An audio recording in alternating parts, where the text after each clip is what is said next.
여러분 성경을 좀 오래 읽으신 분들은 아마 이 사건을 알고 있을 것 같아요. 열왕기하 5장에 아람 장군이었던 나아만이 등장하는데요. 이 나아만 장군이 질병을 하나 앓고 있었습니다. 그것은 한센병입니다. 예전에 성경에서는 문둥병이라 되어 있는데 그 문둥병은 어떤 그 사람을 좀 이렇게 하대하는 그래서 욕과도 관련이 되어 있어서 이제 한센병이라고 이렇게 부르는데, 이런 성경에 왜 한센병에 걸렸는지 그 이유를 혹시 발견하신 분 계세요? 아람 장군 나아만은 왜 한센병에 걸렸을까요? 그 이유를 나는 성경에서 찾았습니다라고 하시면 조금 심각해집니다. 성경에는 이 아람 장군이 한센병에 걸린 이유를 털끝만큼도 알려주고 있지 않습니다. 그런데 제 친구 목사님이 저렇게 이야기를 나누는 가운데 이 나아만이라는 사람이 이 한센병에 걸린 이유를 알려주시더라고요. 그것은 그 교회의 한 권사님의 이야기였어요. 이 열왕기 5장의 나아만 장군의 이야기는 한센병을 앓았던 이 장군이 사실 적국이었던 엘리사야라고 하는 선지자에게 와서 요단강에 7번 몸을 담그면 그것을 고쳐줄 수 있다, 고쳐진다라고 봤는데, 우리나라에도 요단강보다 더 깨끗한 강이 있는데 요단강에 7번 몸을 담그는데 내 몸이 나아진다? 말도 되지 않는다. 화가 나서 나가는 중에 한 여종이 그 선지자가 더 어려운 일을 주문해도 이 병을 낫기 위해서는 순종하지 않았겠습니까? 말도 되지 않는 것이지만 한번 따라 봅시다. 결국 요단강에 몸을 담궜을 때 한센병이 깨끗하게 나은 사건입니다. 근데 이 권사님은 종종 이렇게 그 교회 여자 집사님들 또 남자 형제들 이렇게 모아다가 담임 목사님의 설교를 비평하시는 분이세요. 오늘 목사님의 설교는 이게 좀 아쉽다. 사실 말씀이 이런 거다. 근데 바로 이 열왕기하 5장 그때 아마 말씀하셨나 보죠. 뭐라고 하셨냐면 이 한센병에 걸린 이유가 있다라는 거예요. 그래서 그 모인 분들을 향해서 이렇게 외쳤습니다. 나아만이라고 하는 장군의 이름을 빨리 한번 계속 외워보라고. 한번 해보시겠어요? 나아만 좀 빨리 해보세요. 시작. 계속요. 나아만. 자기 중심적이었기 때문에 나만 했기 때문에 한센병에 걸렸다라는 거예요. 이런 은혜가 되지 않으세요? 그 자리에 모이셨던 분들이 그 목회자들로부터 심각한 경고를 들었습니다. 여러분, 하나님께서는 아무리 은혜로운 해석이어도 하나님께서 주신 메시지가 아닐 때는 그것은 심각하게 성경을 오용하게 되는 겁니다. 더 은혜로울수록 더 위험할 수 있어요. 왜냐하면 모든 성경을 그렇게 해석할 수 있거든요.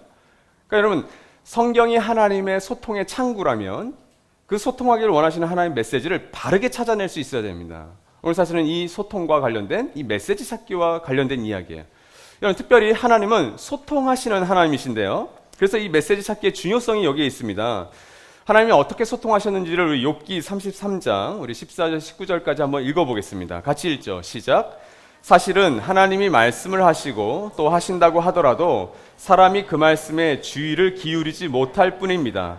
사람이 꿈을 꿀 때, 밤에 환상을 볼 때, 또는 깊은 잠에 빠질 때, 침실에서 잠을 잘 때, 바로 그때 하나님은 사람들의 귀를 여시고 말씀을 듣게 하십니다.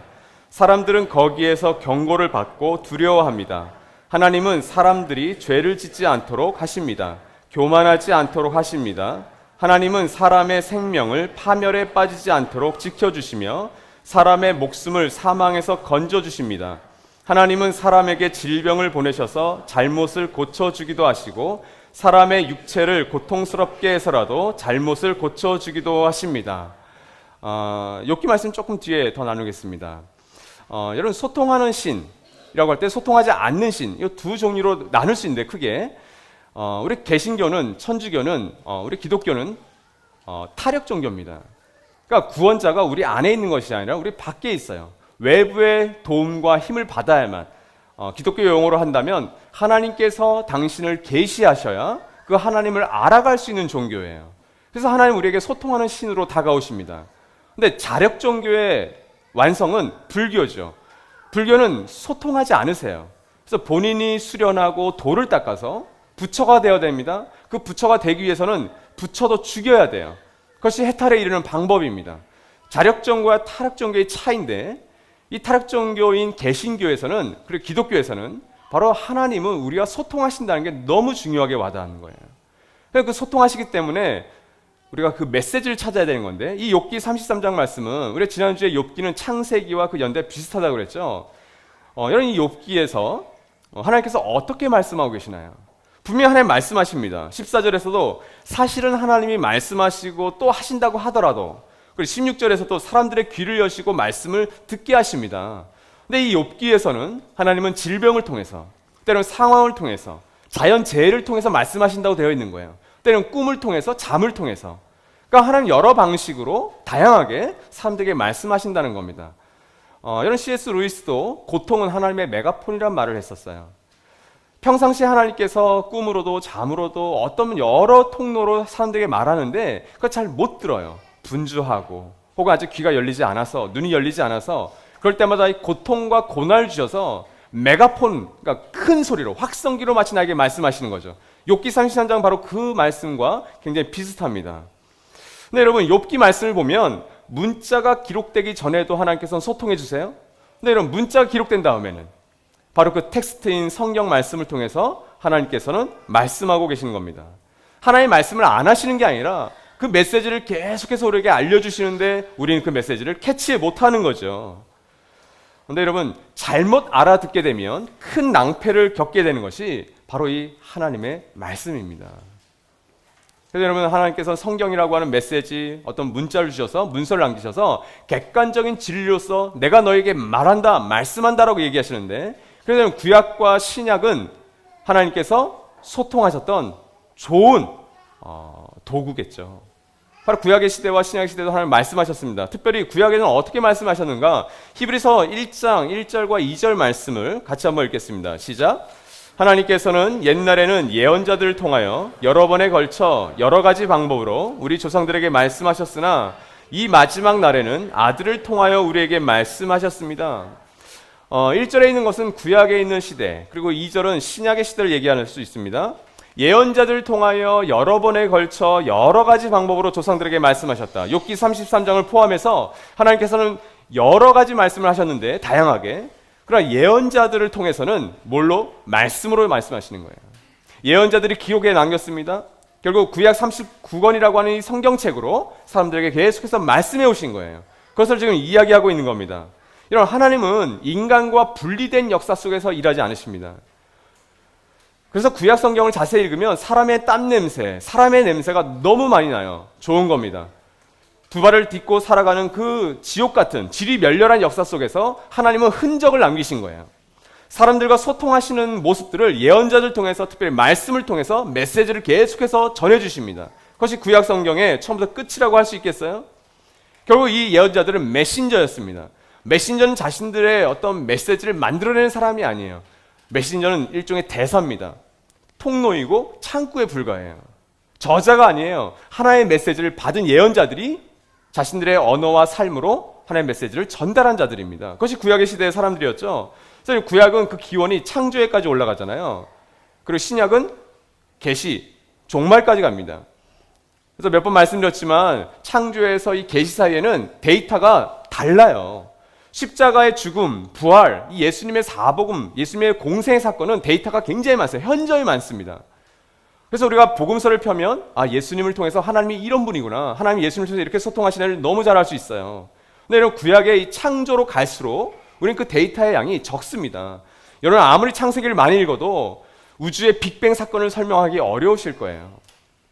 욤이라고 한 단어도 설명이 안 되잖아요. 이게 어데이인지 아니면 피어리든지 어떤 긴 기간인지 하루인지도 해석하기 어려워요. 그냥 문자적으로 이건 하루다, 그래서 6일 만에 하나님 창조하셨다, 이건 여러분 과학적으로 설명이 안 됩니다. 식물이 살 수 없는 환경을 만들어 놓고 그렇게 해놔요. 그게 가능하냐고요. 어떤 분들은 이렇게 용기 있게 얘기해요. 하나님의 은혜로 자랐겠죠. 이런 것은 심각해집니다. 지구의 자전, 지구의 공전, 이 태양계의 흐름 설명이 안 돼요. 이런 창세기는, 그리고 성경은 신앙인들, 믿는 사람들의 어떤 신앙의 고백이 그 안에 담겨져 있는 거예요. 빅뱅이 되는 순간 누군가가 기자가 적고 있다가 빅뱅 시작했네? 이게 아니라고요. 그럼 그 전 이해에서 이 구약 성경을 읽으셔야 됩니다. 그러면 하나님께서 사람과 함께 역사하심을 발견하시게 돼요. 하나님은 이런 사람들 통해서도 역사하시는구나, 소통하시는구나, 선명하게 들으실 수가 있습니다. 구약을 펴서 읽으신다면. 근데 여러분 아까 가장 많은 방대한 양은 신약에 집중이 되어 있다고 했죠. 공생에 집중되어 있다고 했잖아요. 그러니까 신약 시대는 하나님 더 선명하게 소통하신 거예요. 여러분 오늘 2절 말씀이 이렇게 되잖아요. 이 마지막 날에는 아들을 통하여 우리에게 말씀하셨다. 여러분 욥기 33장을 통해서만 우리가 하나님께서 우리에게 소통하시면 얼마나 답답하겠어요. 여러분 꿈을 꾸시면 그 꿈이 늘 기억에 남으세요? 아닙니다 여러분. 내가 무슨 꿈을 꿨는지도 의미 있는 꿈 같은데 개꿈으로 사라지는 거예요. 여러분 꿈을 너무 신뢰하시면 안 됩니다. 여러분 환상을 너무 신뢰하셔도 안 돼요. 직통계시가 있죠. 여러분 직통계시 글쎄요. 저도 100만 분, 1000만 분의 1의 어떤 신비한 사건 저도 인정합니다. 그러니까 초대교회 나타났잖아요. 근데 여러분 보수적인 교단, 진보적인 교단을 따라서 사도행전에서 일어났던 방언, 신비한 은사들 인정하지 않는 교단, 목사님들 많습니다. 복음적인 건에서는 하나님의 역사는 신비하게 오늘날도 일어날 수 있다. 나들목교회는 이쪽에 있어요. 하나님 신비하게 역사하실 수 있어요.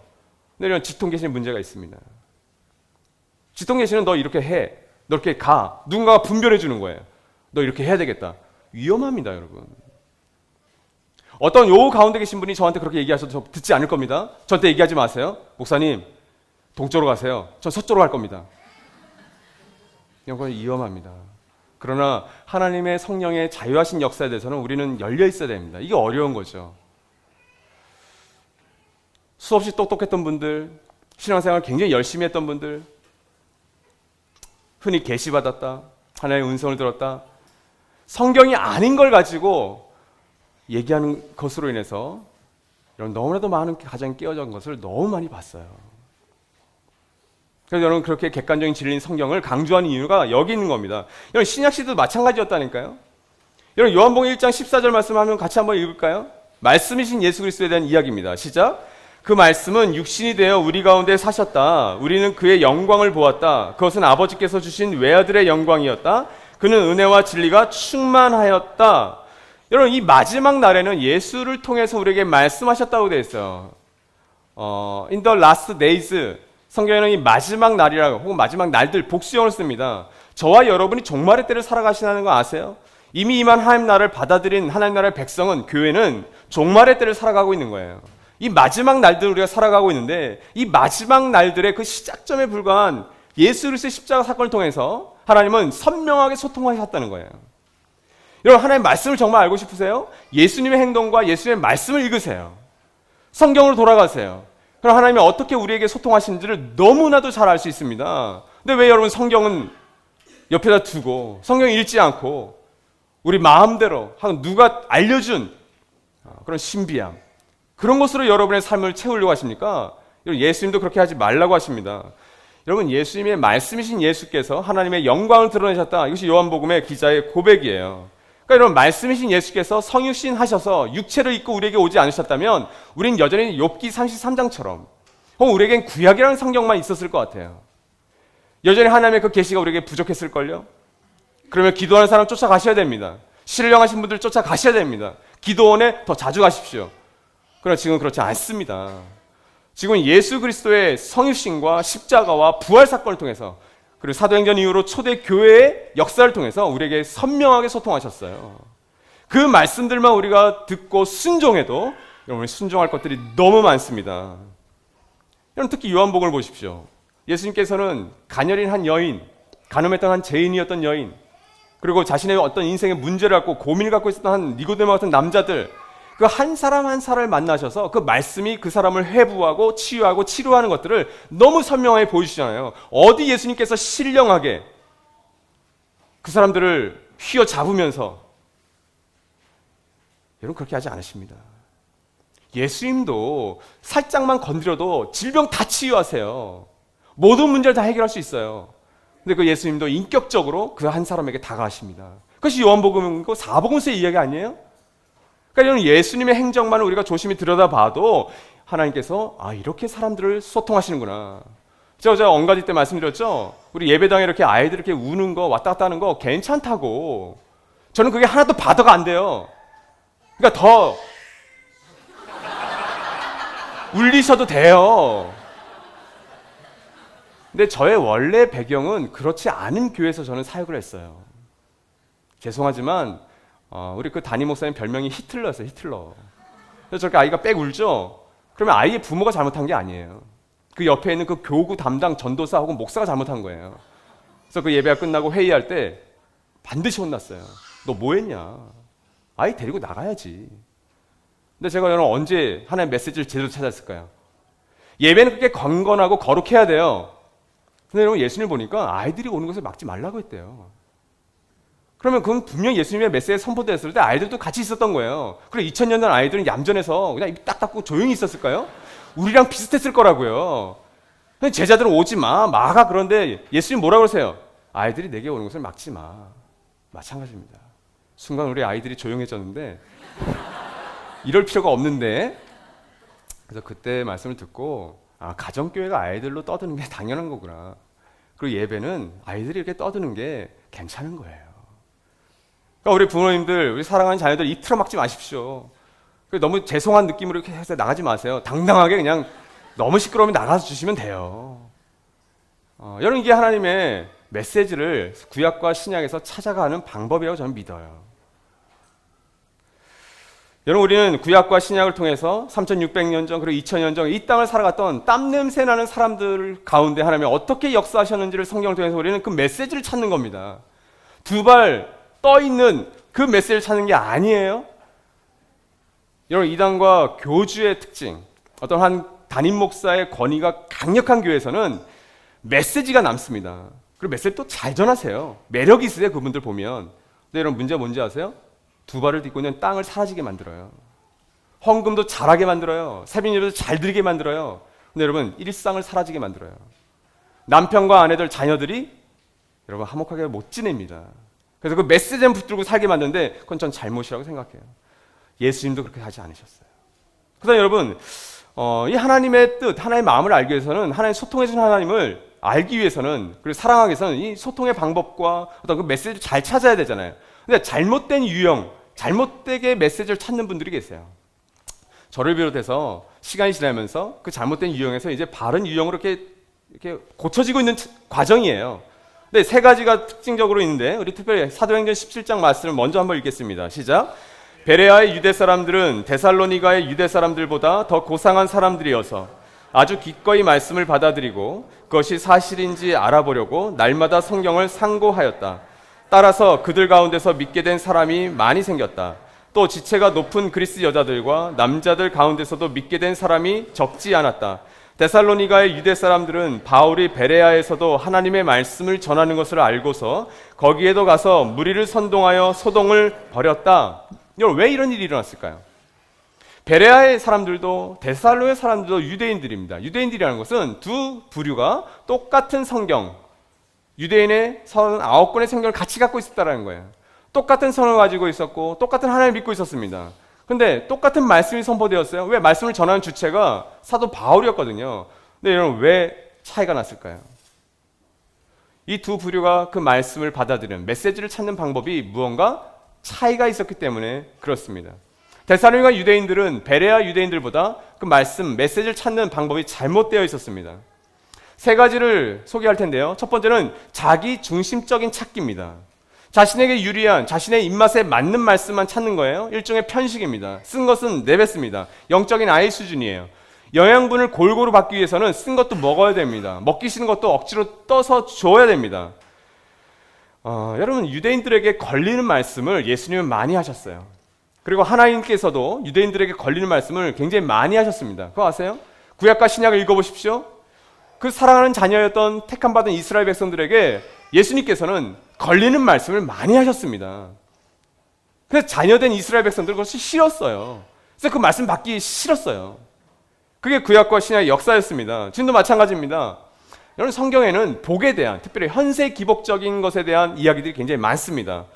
예를 들어서 많은 믿음의 선배들이 부자였습니다. 아브라함 부자셨고요, 이삭도 부자였고, 야곱도 부자였고, 요셉은 총리였으니까 훨씬 더 부자였어요. 이 부자들 한번 우리가 인사청문회 한번 해볼까요? 이삭에게 왜 아버지의 부를 이어받았습니까? 흙수저부터 시작하셨어야지. 야곱, 요셉 마찬가지입니다. 문제가 끊임없이 이어질 거예요. 부자들이 있었습니다. 그리고 여러분 날고기는 정치인들도 많았다는 거 아세요? 여러분이 존경하는 요셉, 다니엘, 느헤미야, 모세 마찬가지죠. 장군 출신이었고요, 군인 출신이었고요, 뛰어난 정치인들이었습니다. 근데 여러분 이렇게 정치에 관심이 없으세요? 요셉 닮고 싶다면서요. 다니엘 닮고 싶다면서요. 느헤미야처럼 살고 싶다면서요. 정치에 관심을 가지셔야죠. 이런 정치인들이 정말 우리 사회에 나오기를 기도하셔야죠. 이런 부자들도 많았고 정치인들도 많았어요. 현세 기복적으로 우리가 성공할 수 있는 사람들의 이야기가 분명히 있습니다. 근데 여러분, 성경에는 그런 이야기만 있는 게 아니에요. 훨씬 더 많은 분량으로는 고난과 고통과 아픔에 있었던 사람들의 이야기가 굉장히 많습니다. 근데 여러분, 왜 이런 것들을 안 읽냐고요. 그래서 여러분, 고통의 문제 앞에서 우리는 늘 와임이라고 하는 단어를 많이 썼어요. 악의 문제, 고통의 문제, 이 깨진 세상을 여실히 바라보게 되면 과연 하나님이 계신가? 이게 하나님의 정의인가? 그렇죠? 뭐 세월호 사건도 마찬가지일 거예요. 근데 여러분, 우리가 하나님 나라 복음의 눈이 열리면 와인미가 아니라 와인 남미를 얘기할 수 있다고 그랬잖아요. 저와 여러분이 운이 좋아서 지금 교통사고 안 당하신 거예요. 시한부 선고를 당하는 사람들은 옆에 있는 사람들 이야기인가요? 신앙이 없는 사람들의 이야기인가요? 신앙생활 열심히 하다가 조금 소홀히한 사람, 주일에 빠지고 11조 안 한 사람들의 이야기인가요? 아닙니다, 여러분. 신앙생활을 아름답게 하고 정말 열심히 하는 분들도요, 세상에서의 깨진 악과 고통의 문제를 여실히 당합니다. 아직 우리는 그 악과 고통의 문제에 노출이 안 됐을 뿐이에요. 약간 방학 중인 거예요. 계약을 아직 안 한 겁니다. 자기 중심적으로 성경을 이렇게 해석하고 읽게 되면 여러분 어떻게 되는지 아세요? 역사의식의 부재가 반드시 따릅니다. 그래서 내 옆에 있는 사회, 내 옆에 있는 이웃을 몰라보게 돼요. 둔감하게 됩니다. 무관심하게 됩니다. 다른 사람들의 고통과 슬픔에 당연히 공감하지 못하겠죠. 당연히 무관심하게 됩니다. 그리스도의 몸된 교회가 전체가 아프고 전체가 망해져 가는데 우리 교회가 부흥하고 성장하니까 괜찮대요. 괜찮은 거 아니에요, 여러분. 우린 손가락 하나 정도인데 전체 그리스도의 몸된 교회가 아프고 죽어가요. 암에 걸렸어요. 고치기 어려워요. 그럼 같이 슬퍼해야죠. 이걸 어떻게 살 수 있는가를 내가 멀쩡하다면 도와야죠. 함께 해야죠. 두 번째, 성경 이 메시지 찾기는 더 심각합니다. 이것은 자기 멋대로 찾기예요. 성경을 읽고 매우 주관적으로 해석해서 어떤 메시지를 끌어냅니다. 어떤 은혜롭게 끌어내요. 그리고 이게 틀림없어, 내가 해석한 게 맞아라고 확고하게 믿습니다. 주관적입니다. 앞서 한 권사님의 이야기를 드렸죠. 근데 은혜롭지 않아요? 나만을 빨리 하니까 나만 아, 이거 셀피시한 거구나. 근데 뒷이야기가 있어요. 이제 모아놨잖아요, 이제. 근데 어떻게 한센병에서 고침받았는지 아세요? 이건 성경이 나와 있는 거예요. 요단강에 7번 들어갔기 때문에 하나님의 은혜로 역사를 주관하는 자가 너희 아람이 아니라 하나님이다라는 걸 알려주고자 하심이잖아요. 은혜로 알려주셨어요. 고쳐주셨어요. 근데 이분이 이렇게 얘기하는 거예요. 이번엔 나만을 거꾸로 해보라고. 그걸 계속 반복해보라고. 해보세요. 나만을 거꾸로 읽어보세요. 시작. 만나. 이거 출애굽기에 나온 하나님의 은혜예요. 만나. 와, 이렇게 성경 해석하면 문제가 심각해집니다. 나만 셀피시했기 때문에 병에 걸렸고 그 반대로 하나의 만나를 찾으니까 병에 나았다. 아니요, 병 나은 건 알려줬다니까. 열왕기하 5장에서. 이게 아무리 은혜로워도 이것은 하나의 메시지는 아니에요. 그래서 그 권사님 그 교회에 7위를 받았습니다. 이건 7위 해야 되는 문제예요, 여러분. 성경 어떻게 그렇게 메시지를 전해요? 거짓 선지자죠. 그걸 좀 순수한 거짓 선지자죠. 나만이 자기 중심적이고 결국 한센병에서 고침을 받은 이유가 만나라는 은혜는 자의적인 해석이에요. 이게 뭐냐면 여러분, 말씀을 읽는다는 건, 메시지를 찾는다는 건 뭐냐면 여러분 자신을, 저를 그 수술대 위에 올려놓고 말씀이 우리를 회부하는 거예요. 말씀에서 벗어난 것, 너 정말 지독히 자기중심적이구나. 이걸 수술대 위에서 내가 고침받아야 되는데 자의적인 해석, 자기 멋대로 찾기는 뭐냐면 말씀을 수술대에다 올려놓고 말씀을 해부해버리는 거예요. 말씀을 찢어가지고 나에게 필요한 것만 얻어내는 것, 이거 자기 멋대로 찾기의 특징입니다. 그래서 여러분, 자기 멋대로 시계 성경 찾기, 읽기의 맹점은 그 말씀이 그 자신을 변화시키지 못해요. 당연하겠죠? 우리가 말씀을 읽는다는 건, 메시지를 찾는다는 건 그 말씀 때문에 내가 변하는 거예요. 그게 결국 핵심이거든요. 근데 말씀을 내가 쓴 것은 뱉어버리고 나에게 정말 내가 지금 필요한 것, 당장 필요한 것만 내가 취해버리니 이런 그 말씀이 그 사람을 변화시킬 이유가 없죠. 그런 사람들로 가득 찬 교회는 여러분 절대 세상을 변화시킬 수 없습니다. 당연히 그럴 수밖에 없죠. 논리예요, 이건. 오히려 더 메시지를 많이 읽고 찾고 기도생활 열심히 하고 신앙생활 열심히 하지만 제가 볼 때는 영적인 괴물이 되어갈 수가 있어요.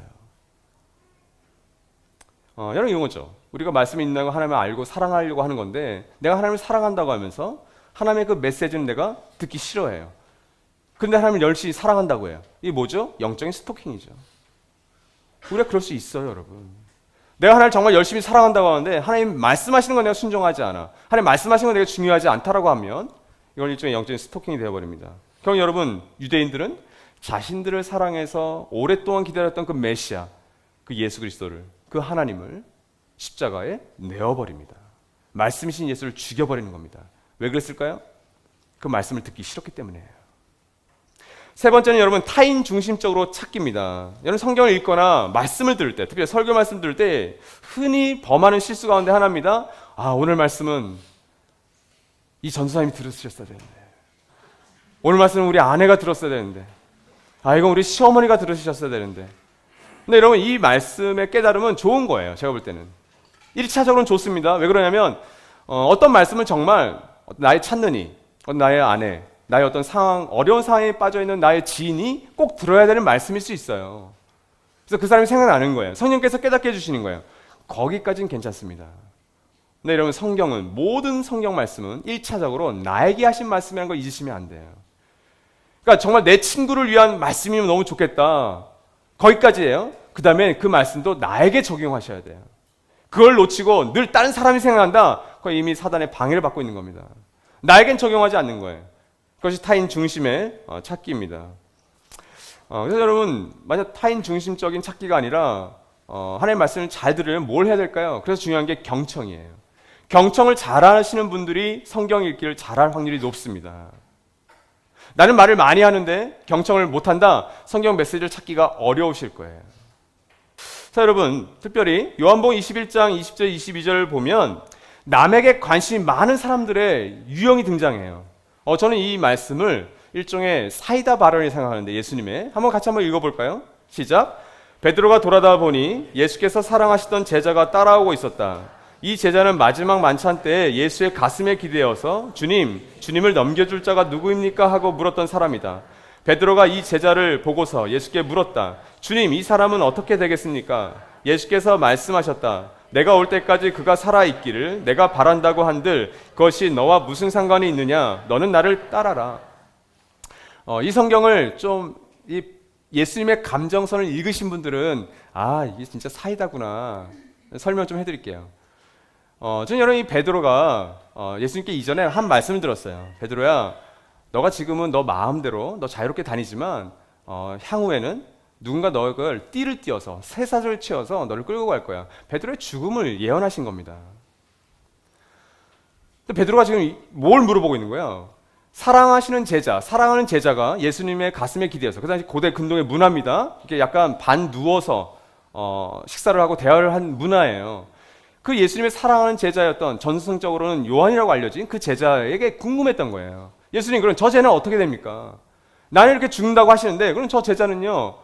예수님께서 말씀을 하시죠. 그래서 이 소문이 퍼져요. 얘는 예수님 오실 때까지 살아있겠다. 잘못된 소문입니다.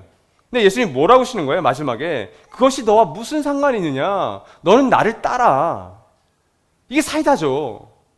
여러분, 교회에는 남에게 관심 있는 분들이 굉장히 많아요. 죄송합니다. 저도 관심이 많습니다.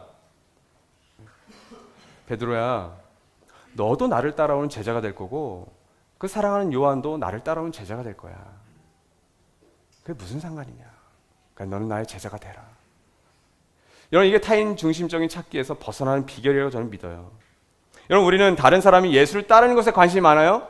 아니요, 여러분. 우리는 내가 예수를 지금 따르고 있는가에 관심을 가지셔야 돼요.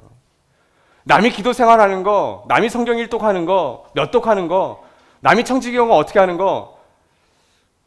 그래서 여러분, 우리 나두모 꿈꾸는 교회나 나두모 교회들에서는 사역자들도 여러분의 헌금을 잘 들여다보지 않습니다.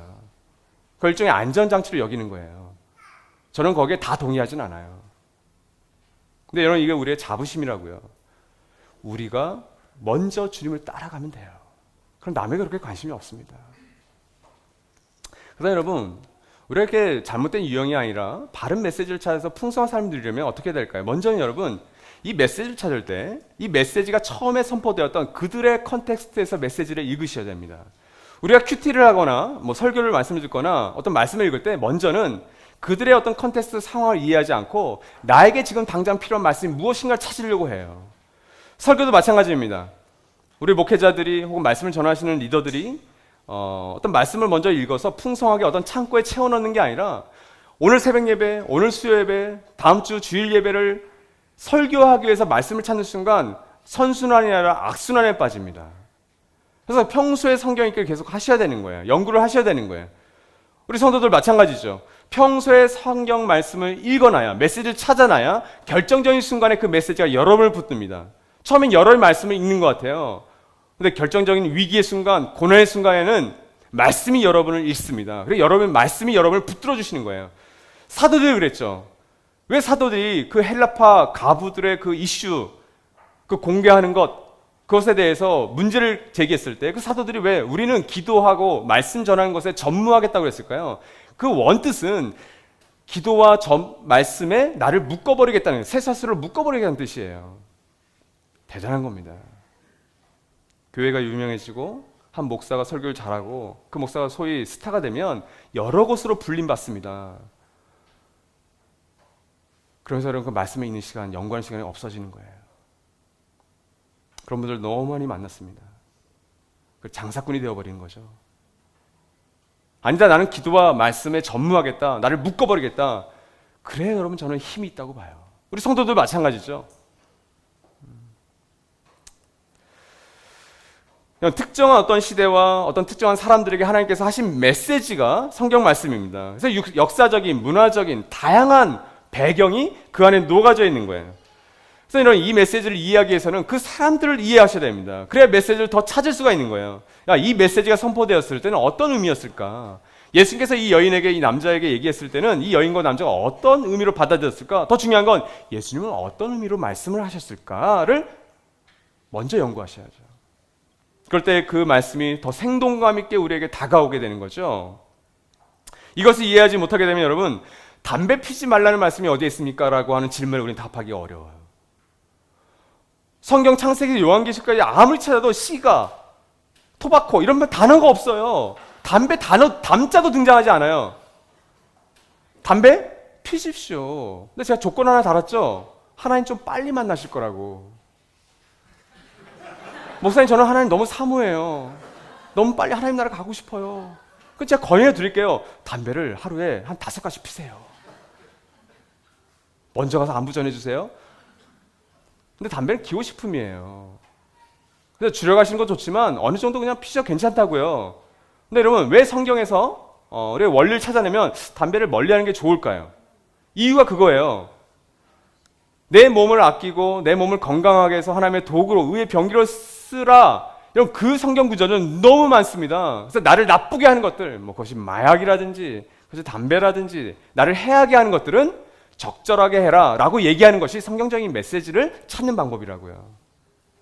그러면 담배 문제, 어떤 어떤 섹스 중독, 이런 모든 것들에 대해서 우리는 얘기할 수가 있게 되는 거죠. 그런 단어는 없으니까 성경도 얘기할 수 없네? 이렇게 얘기할 수 없는 거예요. 그래서 여러분, 그들의 컨텍스트에서 우리는 메시지를 더 선명하게 읽을 수가 있는 거예요. 그래서 여러분, 그들의 컨텍스트에서 메시지를 이해했다면 이제는 나와 우리와 다른 사람의 컨텍스트로 그 메시지를 가져와서 읽는 것이 중요합니다. 그들의 상황을 이해한 다음에 그렇게 해야 되는 거예요. 그러면 여러분, 사람에 대한 이해와 공감의 폭이 넓어지고 깊어지십니다. 여러분, 구약의 하나님과 신약의 하나님이 그 당시 사람 냄새나는, 땀 냄새나는 사람들과 일하시고 역사하시고 소통하셨다면 2019년을 살아간 지금 우리에게도 하나님이 소통하고 계신다는 거예요. 그 하나님 우리가 믿고 있다면, 그리고 그 하나님이 살아계신 분이라면 그 하나님은 지금 이 순간도 소통하고 계십니다. 그 다음에 그 하나님의 메시지를 나의 컨텍스트 속에서도 읽어내셔야죠. 사람을 보는 눈이 깊어지면 여러분, 세상을 보는 눈도 깊어집니다. 말씀을 읽다가 어떤 말씀이 내 가슴을 때려요. 내 눈이 가요. 형광펜으로 칠해요. 그럼 여러분 어떻게 하셔야 되는지 아세요? 그 말씀을 나의 삶으로 가져오셔야 돼요. 내 머리에만 담아두면 그 말씀은 사라집니다. 우리 기억은 짧아요. 아무리 은혜 받은 말씀이어도 그것이 쉽게 사라진다고요. 네, 여러분, 그 말씀을 나의 삶으로 가져오는 순간 그 말씀은 30년, 40년이라도 잊혀지지 않을 수가 있어요. 어떤 사건과 에피소드와 연결이 되며. 그러니까 이런 메시지는 반드시 컨텍스트와 결합이 되어야만 강력한 역사를 일으킵니다. 내 머리를 때리고 내 감정을 울린 말씀은 몇 시간 만에 사라질 수가 있어요. 사도행전 15장 28절 29절이 저는 이 초대교회 지도자들이 이 컨텍스트에서 하나의 메시지를 어떻게 적용하고 읽어냈느냐가 대표적인 말씀인 것 같아요. 같이 한번 읽어봅시다. 시작. 성령과 우리는 꼭 필요한 다음 몇 가지밖에는 더 이상 아무 무거운 짐도 여러분에게 지우지 않기로 하였습니다. 여러분은 우상에게 바친 제물과 피와 목매어 죽인 것과 음행을 멀리하여야 합니다. 여러분이 이런 것을 삼가면 여러분은 잘 행한다고 하겠습니다. 안녕히 계십시오. 이게 지금 새 번역입니다. 그러니까 중간 번역이죠. 개역개정에 안녕히 계십시오 이런 말씀 없어요, 그죠? 새 번역이니까 따뜻하게. 근데 여러분 이렇게 번역한 게 맞습니다. 왜 그러냐면 제가 설명을 해드릴게요. 안디옥 교회 안에 하나의 문제가 일어납니다. 안디옥 교회는 그 태생 자체가 이방인 크리스찬들, 이방인 유대인들이 세운 교회잖아요. 열심 있는 유대인들, 히브리파 유대인들에게 뭐가 문제였어요? 뭐가 거슬렸을까요? 자기들은 해야 될 것과 하지 말아야 될 것 365가지, 900여 가지 나누는 1000몇 가지의 율법을 다 지켰던 사람들이란 말이에요. 근데 이들이 이제 교회 안으로 들어오는데 나는 지금 이걸 다 지키고 있는데 이 이방인 유대인들은 어떻게 해야 돼요? 그래서 결국 이들도 이 말씀을, 율법을 다 지켜야 된다고 생각한 거예요. 레이기에 나오는 말씀들 11장에 그렇죠? 먹어야 되는 것, 마셔야 되는 것, 먹지 말아야 될 것들 그렇죠? 특별히 돼지고기가 문제가 됐다고 그랬잖아요. 이런 것들을 어떻게 해야 되냐? 지켜야 되냐? 바나바와 바울이 예루살렘으로 올라갑니다. 주님의 동생 야고보와 초대교회 사도들이 있었던 그 교회로 가요. 그래서 이 사도행전 15장은 첫 번째 예루살렘 공의회입니다. 첫 번째 컨퍼런스예요. 교회 지도자들이 모여서 교회 안에 있는 이슈, 아젠다를 다뤄서 결정 내린 첫 번째 회의예요. 근데 그 회의의 결과가 뭐라고요? 야고보 사도들과 이 주님의 제자들이 연구했을 거예요. 구약의 말씀을 다시 살펴보면서 이 이방인 유대인들, 이방인 크리스찬들을 어떻게 가르칠까? 어떻게 지도할까? 이 율법을 이제 어떻게 할까? 저는 이 야고보 사도를 비롯한 이 제자들이 낸 결정이 저는 감동으로 다가와요. 아마 여러분 아직 그 감동을 못 누렸을 거예요. 왜 그런지 아세요? 단 4가지로 이 이방인 크리스찬들을 자유하게 했다는 거예요. 술 먹지 마라, 담배 피지 마라, 성경 몇 번 읽어라, 해당을 어떻게 나와라, 몇 발 가지 마라, 이런 수천 가지가 아니라 단 4가지로 우상에게 바친 것, 목매어 죽인 것, 피, 음행, 이 4가지는 하지 마. 놀랍게도 여기 돼지고기 먹지 말라는 얘기 없어요. 아직 자유하지 않으세요? 저와 여러분이 이방인이라니까요. 이 말씀이 없었으면, 이 첫 번째 회의가 없었으면 우린 지금도 돼지고기 안 먹으셔야 돼요. 근데 자유하지 않으세요? 예수님의 제자들이 우리의 모든 율법의 속박에서 우리를 자유하게 하셨다고요. 그게 그리스도 안에서 율법을 대하는 태도입니다. 예수의 말씀 기억하십시오. 나의 컨텍스트에서, 너의 컨텍스트에서 너는 나를 따르는 삶을 계속 살아가. 그것이 우리가 추구해야 될 삶입니다. 그러니까 여러분, 이 야고보 사도를 비롯한 예수님의 제자들, 초대교회는 얼마나 이방인 사람들에 대한 그 이해와 공감의 폭이 넓고 깊었던 거예요. 함부로 사람을 재단하지 않았습니다. 얼마나 자유를 가져다 줬겠어요? 저는 여러분 모두가 저를 포함해서 이 말씀 안에서 주시는 자유함을 저는 얻기를 바라요. 그거 아십니까 여러분? 이 말씀 안에서 자유함을 얻으신 분들은 얼굴 표정이 분명히 달라져요. 그 한 사람으로부터 그 자유함이 퍼지게 되어 있습니다. 아, 달라졌네라고 하는 이야기를 분명히 듣게 되어 있어요.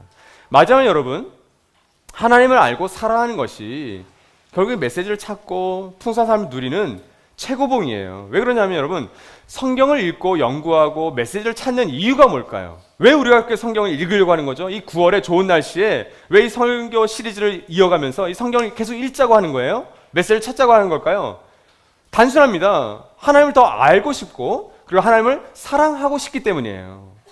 그래서 성경을 읽는 겁니다. 여러분, 하나님 나라의 복음의 관점으로 성경을 읽으면 하나님을 알게 돼요. 그래서 그 하나님의 크신 사랑, 나의 공동체를 작품으로 여기시는 그 하나님의 사랑, 내 자기 자신을 이해하고 해석하기 시작합니다. 우리는 원 가정에서, 지금의 어떤 가정에서 어떤 삶을 살아오면서 우리가 원하지 않아도 왜곡되고 어그러진 삶의 모습들이 많아요. 그런 편린들이 우리의 삶 속에 계속 흩어져 있어요. 가장 가까운 아내와 남편과 내 부모님도 알지 못하는, 내 형제 자매도 알지 못하는 그런 어려움들을 갖고 있다고요. 왜곡된 상처, 왜곡된 기억들을 갖고 있어요. 그거 하나씩만 끄집어내도 여러분 이 교회당이 온갖 오물로 가득 찰 겁니다. 눈물이 가득 찰 거고요. 근데 거기서 하나님의 사랑을 발견하는 거예요. 내 상처받은 거 맞아? 내가 이런 아픈 가운데 있는 거 맞아? 근데 하나님 나를 사랑하신다고? 그럼에도 불구하고 나를 용서하신다고? 자기 자신을 이해하는 거예요. 그리고 나와 그리스도 안에서 함께 있는 나의 가족들을 이해하기 시작하는 거죠. 우리 날먹 꿈꾸는 교회 안에 있는 형들, 누나들, 오빠들, 동생들, 나의 친구들을 이들이 나의 가족들이구나 받아들이는 거예요. 그리고 그 교회 밖을 넘어서 깨진 세상 속에서 여실히 지옥 같은 삶을 살아가는 그 세상 사람들도 우리가 공감하고 이해하게 되는 거예요. 그들을 향한 하나님의 마음, 찾는 이의 마음을 우리가 알게 되는 거죠. 이게 하나님 나라 관점으로 성경이 있는 방법입니다. 그렇다면 여러분, 그 하나님의 메시지를 우리가 선명하게 듣고 그 삶을, 메시지를 가지고 살아가게 되면 역사의식과 사회의식을 반드시 갖게 되겠죠. 개인의 내세의 신앙에만 머무는 것이 아니라 이 깨진 우주와 깨진 세상을 전체적으로 충만하게 하시고 회복하게 하시는 하나님의 마음을 알게 되신 겁니다. 하나님의 사랑만 발견하신 것이 아니라 하나님의 엄숙한 정의와 공의도 그 안에서 발견하시게 되는 거예요. 여러분, 저는 이 세상을 하나님의 사랑으로만 살아갈 수 없다고 생각합니다. 사랑만 받는 자녀는 망가지기 쉽습니다. 때로는 하나님의 정의와 하나님의 공의, 사랑 안에서 진리를 얘기하는 것으로 그 자녀가 건강하게 성장하는 경우도 많습니다. 이렇게 성숙해 가는 거죠. 세상 관점으로만 세상을 보는 것이 아니라, 그렇죠 여러분, 이번 한 3주간에 한 후보자를 청문회하는 이 모든 과정을 통해서 여러분 그것이 다 구분되시던가요? 아니요 여러분, 제가 볼 땐 수백 개의 레이어가 거기에 끼어 있어요. 우리의 사법부에서도 여러분 그 레이어를 다 벗겨내서 진실만 판단한다는 건 저는 불가능하다고 봅니다. 적군과 아군이 없어요. 여러분이 그걸 판단하시겠다고요? 어려울걸요? 하나님은 아세요. 하나님은 무엇이 진실인지, 하나님은 무엇이 진리인지를 아세요. 그리고 그래서 반드시 심판하실 겁니다. 가짜뉴스를 양산하는 사람 반드시 심판하실 거고요. 그 가짜뉴스를 한 인격을 몰살하고 한 가정을 파괴하고 한 나라를 어렵게 하고 국민을 호도한 것 하나님 반드시 심판하실 겁니다. 무서운 일입니다, 사실은. 그 하나님 나라의 관점을 가지면 자기 개인의 인생을, 이 사회를, 이 역사를 해석하기 시작해요. 그 대표적인 케이스가 우리 전가족 여름순에서 알아본 요셉의 이야기입니다. 그 마지막 창세기 50장에 있는 말씀 우리 다시 한번 읽어보겠습니다. 19절 21절까지 시작. 두려워하지 마십시오. 내가 하나님을 대신하기라도 하겠습니까? 형님들은 나를 해치려고 하였지만 하나님은 오히려 그것을 선하게 바꾸셔서 오늘과 같이 수많은 사람의 생명을 구원하셨습니다. 그러니 형님들은 두려워하지 마십시오. 내가 형님들을 모시고 형님들의 자식들을 돌보겠습니다. 이렇게 요셉은 그들을 간곡한 말로 위로하였다. 여러분, 요셉은 자신에게 일어났던 그 엄청난 비극적인 사건을 하나님의 눈으로 해석했습니다. 그죠? 그래서 형님들은 다시 이전으로 돌아갔지만 그 형님들을 이해시키고 그 형님들을 안심시키잖아요. 어떻게 그게 가능할까요? 자신의 그 컨텍스트를 하나님의 메시지로 찾아서 해석했던 거예요. 그 하나님의 메시지를 발견하지 못했을 때 요셉은 자신의 컨텍스트를 이해하지 못했습니다. 형들의 컨텍스트를 이해하지 못했어요. 그렇죠? 그러니까 메시지가 컨텍스트를 만나지 않으니까 역사가 일어나지 않잖아요. 총리까지 올라와서 겉으로는 14년 동안 성공하고 왔지만 그는 아내도 그의 형들도 하나님의 계획도 발견하지 못했습니다. 근데 자신의 컨텍스트에서 하나님의 메시지를 깨닫기 시작하자 자신의 컨텍스트도 이해하게 되고 해석하게 되고 형들의 컨텍스트도 이해하고 공감하게 되고 함께 울고 함께 웃기 시작합니다. 여러분, 이것이 메시지의 힘입니다. 우리가 하나님을 알아갈수록 하나님과 내 자신과 세상을, 이웃을, 공동체를 해석할 수 있습니다. 여러분, 이것이 풍성한 삶을 살리는, 풍성한 삶을 누리는 비결이죠. 근데 성경을 안 읽으시겠다고요? 제발 읽으십시오. 여러분, 성경 읽기는 저와 여러분이 주신 최고의 특권인 거 아세요? 왜 그러시냐면 성경의 번역사를 보시면 안 됩니다. 성경은 히브리어 헬라어예요. 근데 그것을 천주교 사제가 되면서 사제시가 되면서 라틴어로 번역했습니다. 1590년 종교개혁 이전까지 사제들은 예배를 때 미사를 릴 때 라틴어로 예배를 집전했어요. 그러니까 종교개혁이 없었다면 오늘 이 시간 여러분 라틴어를 안 배우셨을 거 아니에요. 제가 라틴어를 배워서 라틴어로 설교하고 라틴어로 모든 집례를 했다는 거예요. 뭘 알아들어요? 성경의 의미, 메시지를 전혀 모르셨을 거예요. 그러니까 리추얼로만 여러분 예배를 드리셨을 거란 말이죠. 그래서 여러분 라틴어를 영어로 번역하고 독일어로 번역하던 제롬 번역이라는 모든 분들 다 화형당했습니다. 하나님의 메시지는 안수를 받은 사제, 신부만 해석할 수 있는데 어떻게 평신도인 너희들이 그걸 가질 수 있냐? 번역했던 사람들 다 화형당해 죽었습니다. 근데 여러분 자국의 언어들과 다양한 번역들, 여러분이 알고 있는 언어로 성경을 읽으실 수 있잖아요. 이건 다 화형감이라니까요. 아니 제가 여러분 선포할 수 있어요. 이 말씀을 어떻게 일반 성도들이 읽어? 오늘부터 나도 뭐 꿈꾸는 교회는 저만 성경을 읽겠습니다. 말이 되냐고요? 이상하죠. 하나님의 말씀인 성경은 어디를 찾아도 광맥이 듬성듬성 있어요. 그 보화인 그 광맥을 찾아가는 기쁨을 여러분 포기하시겠다고요? 아이 목사님 저는 삶도 분주하고 일상도 너무 바쁩니다. 전문 사역자인 목사님만 광맥 찾으세요. 금단지 발견하신 저도 좀 알려주시고요. 아니죠 여러분. 이건 뺏기면 안 되는 거죠. 왜 우리가 교회나 단에서 선포되는 말씀이 목사님 이건 하나님의 메시지는 아닌 것 같은데요. 어떻게 이런 손 들고 얘기할 수 있겠습니까? 그건 저와 여러분이 똑같은 성경을 가지고 하나님의 메시지를 같이 찾아낼 수 있는 권한이 특권이 다 있기 때문이에요.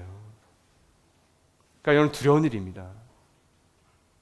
여러분의 최고의 특권인 이 성경 읽기를 여러분 제발 포기하지 마십시오. 그리고 이 특권을 마음껏 누리십시오. 당장 성경책 하나 사십시오. 평생을 읽다가 내 자녀에게, 내 아내에게, 내 남편에게, 내 남은 후대에게 줄 만한 그 성경책을 찾으십시오. 저는 그 성경책을 몇 권 갖고 있습니다. 제 아이들에게 저는 그 성경책을 물려줄 거예요. 아빠가 이렇게 열심히 성경책을 읽었다. 저는 성경을 몇 번 읽었는지 다 표시해 놓습니다. 아빠가 이렇게 읽고 있단다. 저와 여러분 모두가, 아니 우리 나도 꿈꾸는 교회가 이 성경을 읽는 것에 있어서만큼은 욕심을 좀 냈으면 좋겠습니다. 이 시간 우리 1분간 드렸던 말씀을 가지고 좀 침묵하도록 하겠습니다.